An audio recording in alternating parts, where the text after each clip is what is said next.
In this episode, Ryan walks you through a recent deal that he has on the table right now with a hotel worth around £1.2 million. Ryan shows you exactly how he structured this deal so that instead of putting the £2,000 down that the vendor initially asked for, Ryan instead only needs to put down $50k.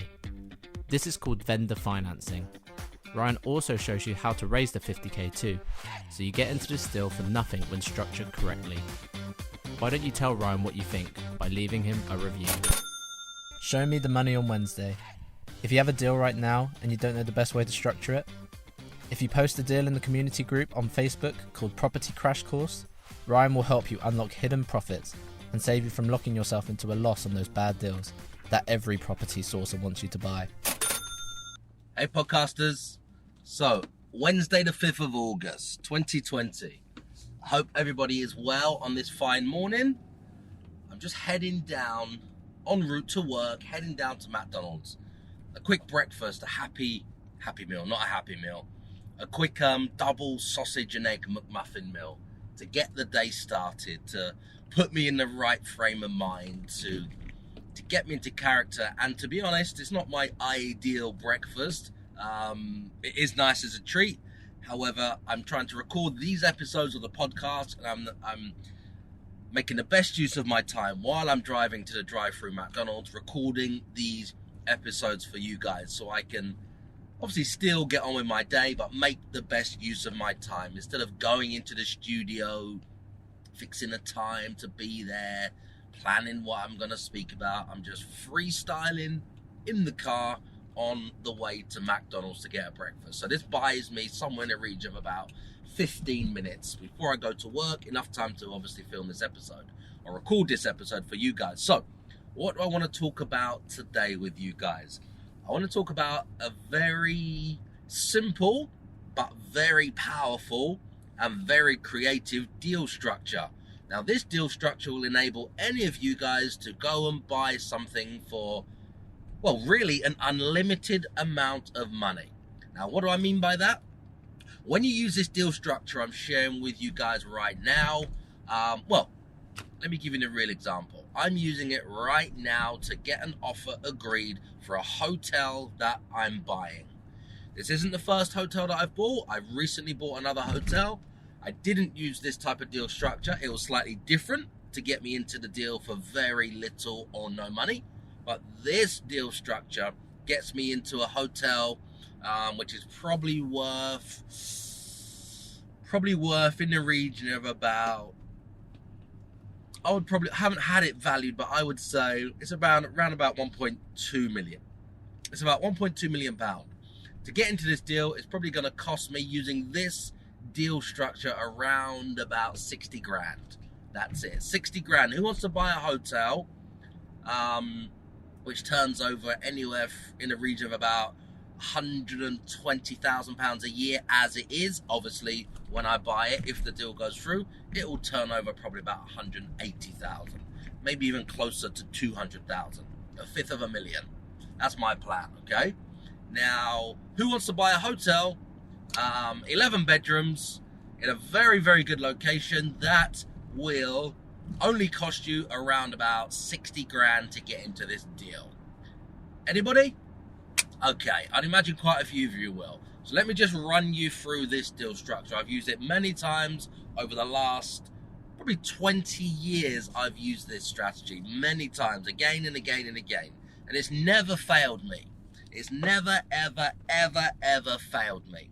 So if anybody thinks they need loads of money to get into property, you need loads of money to look at bigger deals, you need loads of money to get started, that's crap. Whoever's telling you that hasn't done this themselves. So they just don't know these tactics. They don't know these strategies. They don't know these hacks, you could call them. This is just business. They're no hacks. It's just business. When you're in business, doing these deals, putting these deals together, you find better ways of doing things. You find easier ways of getting into deals. You find ways to create money out of thin air. You find ways to get access to money. You find ways that money is no longer the problem because there's money everywhere, okay? Okay, let me get into this to keep this one short this morning. So this particular deal structure, the hotel's valued somewhere in the region of about 1.2 million as it is now, right?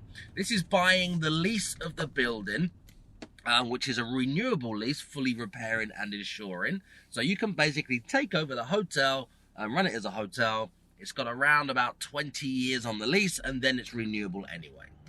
If you're a landlord and you don't know how to increase your rent up to 199% using booking.com, then you're making a big mistake. Because every £1,000 of rent is now returning £3,000 every single month on booking.com. And you never have to evict a tenant again. I'm serious. Anyways, I created an ebook. It's called the Rent Arbitrage Machine. So I can show you exactly how you can increase your rent up to 199% on your own rental properties.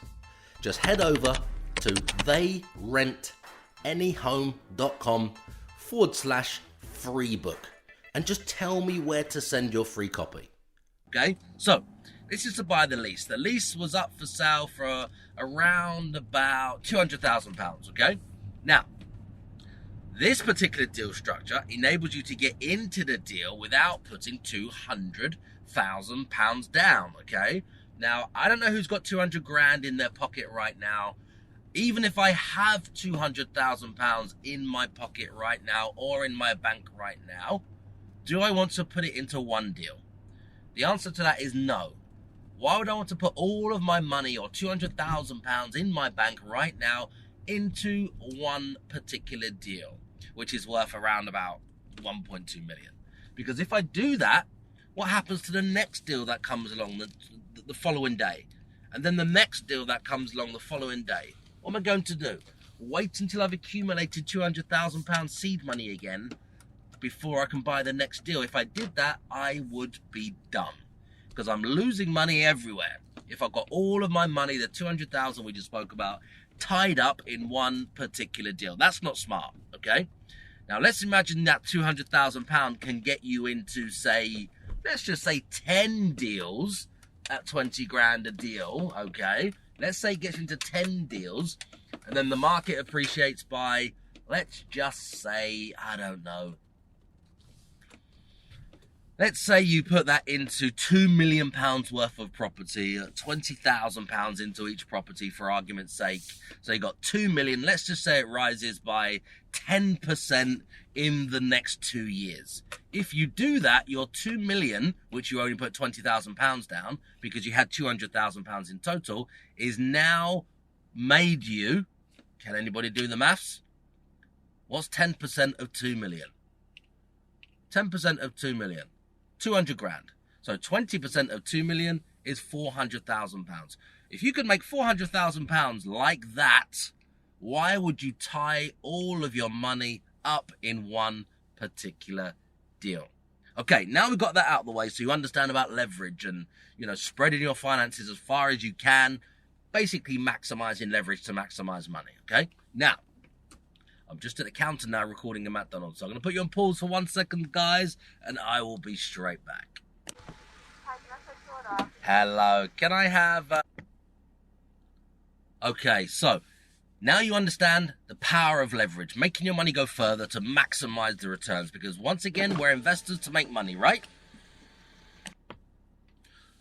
Okay, so it's very, very simple. I'm still at McDonald's. I'm between the first window and the second window. I haven't got much time, so I'm making the most of this and cutting in between, pausing in between, because in a moment, my double sausage and egg McMuffin meal will be here with my 2 hash browns and my orange juice, and I need to eat that to fuel me for the day so I can get going and get to my first meeting. So now we understand the power of leverage and why you need to make your money go as far as possible if you're in business to make fucking money. That's why we're all here, okay?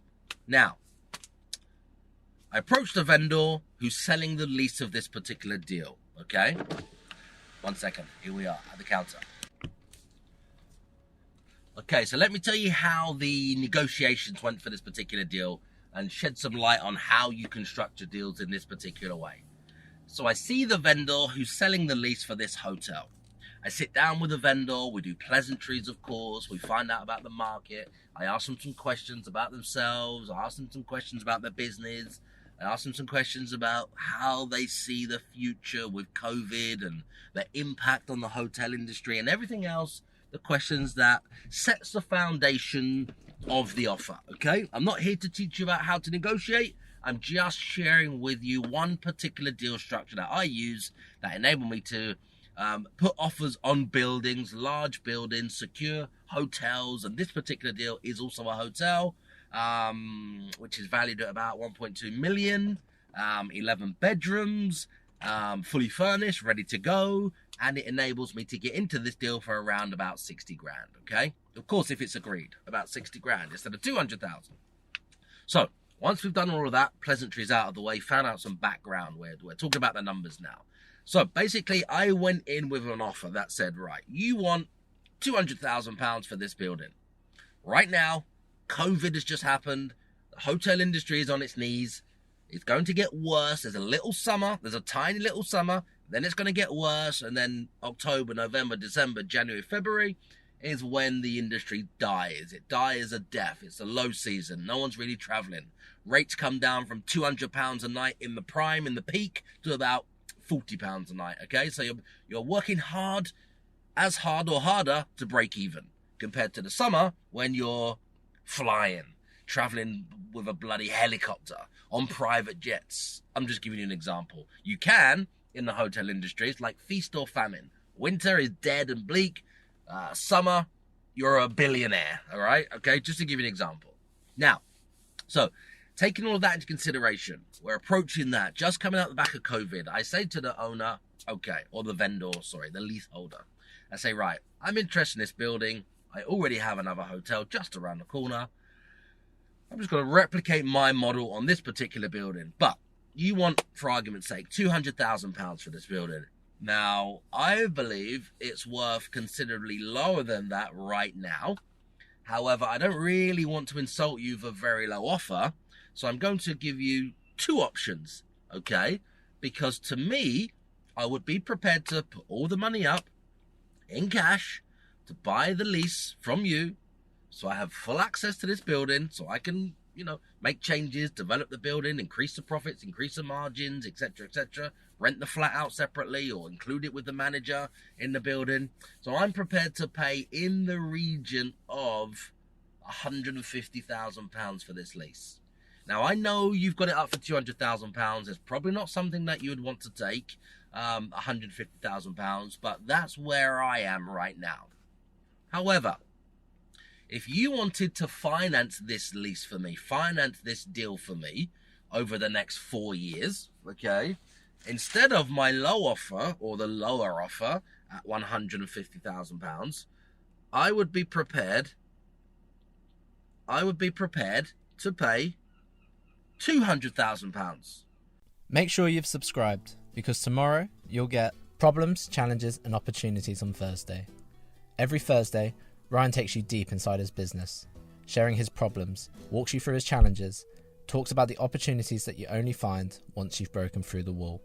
That's the secret that every entrepreneur discovers, because the biggest problem in your business today usually becomes your greatest opportunity and asset tomorrow. Which is your full asking price. So the full asking price that you've listed this building at right now, I would be prepared to pay the full asking price, £200,000, if you finance this purchase for me. So what does that mean? Very simple.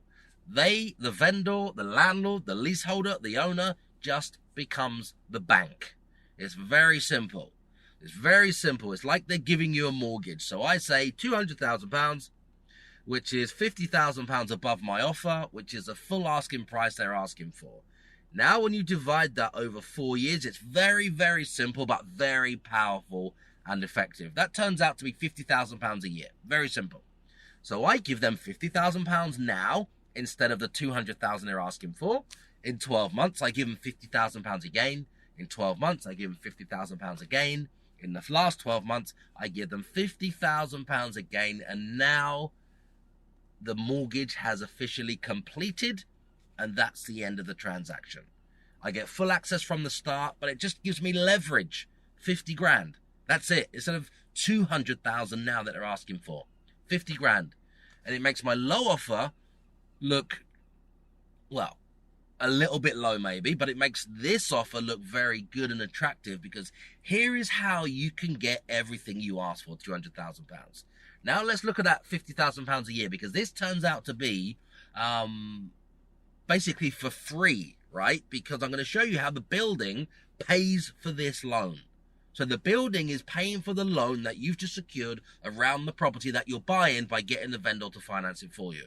I hope this is making sense. I may be going a little bit too fast. This is just what we do every day. I'm sitting in the car. My McDonald's is next to me. The not Happy Meal. It's a double sausage and egg muffin meal, which is getting cold. So I'm trying to wrap this up. So £50,000. If you divide that by 12 months, works out at £4,000 a month, okay?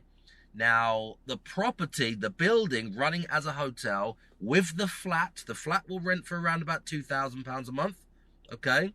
So that only leaves £2,166 a month to find, right? Now, if this is a hotel, 11 bedrooms, it should generate in the region of about £10,000 a month. From that £10,000 a month, all year round I'm talking, from that average £10,000 a month, okay, you can pay the £2,166 back. So you're actually into the building for very little, £50,000 up front, but no money really, because the building is actually paying for the loan and the finance. The same as how buy to let works. Somebody else, a tenant, is paying the rent to you for you to pay it to the mortgage company, for you to own the property and benefit from all of the capital appreciation and everything you get from investing in property. Does this make sense? This is my morning motivation for you guys. Don't ever say that you can't do a deal because you haven't got the fucking money. This shows you that you don't need the fucking money. Or instead of having to find $1.2 million, you find 50 grand, a quarter of that. Now, if you're struggling to find 50 grand, there's lots of other ways that you can find 50 grand. I'm also going to show you how you can find that initial 50 grand upfront money, okay? In another episode. So there's no excuses for any of you guys to say you can't do big deals or you can't do small deals. You may as well go for the bigger deals. There's less people looking at the big deals. There's loads of people, amateurs, looking at the small deals. Look at the big deals, million plus. Look at the bigger deals. Less competition and more money. It's win-win. Anyway, Wednesday the 5th of August, that's my breakfast to you. This is my gift to you today. Enjoy. He's a #1 Amazon bestseller. He's an NLP manipulator. He's a property course seller. He's a Lamborghini driving multi-millionaire property guru. Forget that same old boring I am me narcissistic podcast format, because nobody gives a fuck. This podcast is all about you. So I'm taking these few seconds to thank you for subscribing, to thank you for leaving your 5-star reviews, and thank you for sharing this show with all of your friends. My team and I will keep bringing you these episodes and answering all of your burning questions in my Facebook community group called Property Crash Course. If you can just keep telling all of your friends about this show.